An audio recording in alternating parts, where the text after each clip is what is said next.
గాలి జనార్దన్ రెడ్డి తనయుడి సినిమాగా వైరల్ వయ్యారి పాటతో అందరి దృష్టిని ఆకర్షించిన సినిమా జూనియర్.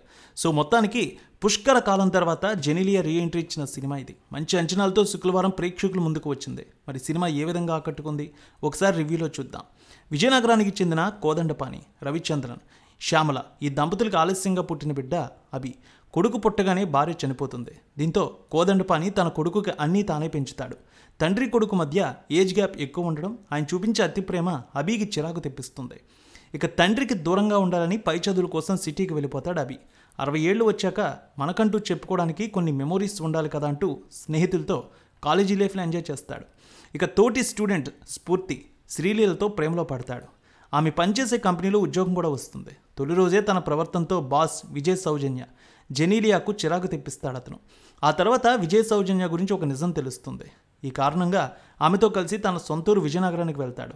అభికి తెలిసిన నిజం ఏంటి? ఇక విజయనగరం గ్రామంతో విజయ్ సౌజన్యకు ఉన్న సంబంధం ఏంటి? అభి తండ్రి సొంత ఊరిని వదిలి ఎందుకు నగరానికి వచ్చాడు? కోదండపానికి విజయ్ సౌజన్యకు మధ్య ఉన్న సంబంధం ఏంటనేది తెలియాలంటే వెండి తెరపై ఈ సినిమాని చూడాల్సిందే. సో ఈ సినిమాకి విపరీతమైన బజ్ క్రియేట్ అయింది. సో విడుదలైన తర్వాత అదేవిధంగా ఈ సినిమాకి పాజిటివ్ టాక్ కూడా సంపాదించుకుంది.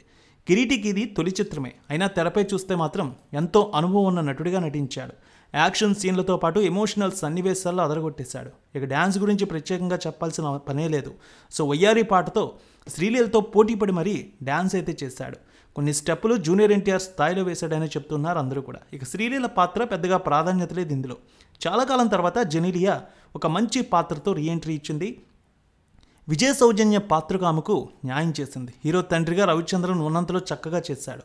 వైవా, హర్ష, సత్య వీరిద్దరి కామెడీ బాగా పండింది. ఇక సీనియర్ నటులు రావు రమేష్, అచ్యుత్ కుమార్ కూడా బాగా నటించారు. సో ప్రమోషన్స్లో కూడా డిఫరెంట్ కాన్సెప్ట్ అన్నారు. సో కాస్త డిఫరెంట్ కాన్సెప్ట్ అనే చెప్పాలి. హీరోకి జెనీలియాకి మధ్య సంబంధాన్ని ఆవిష్కరించే సన్నివేశాలు అయితే సెకండ్ హాఫ్లో చాలా ఆసక్తిని అయితే పెంచాయి. సో తొలి సినిమా అయినా సరే అద్భుతమైనటువంటి పాజిటివ్ టాక్ని అయితే సంపాదించుకున్నాడు.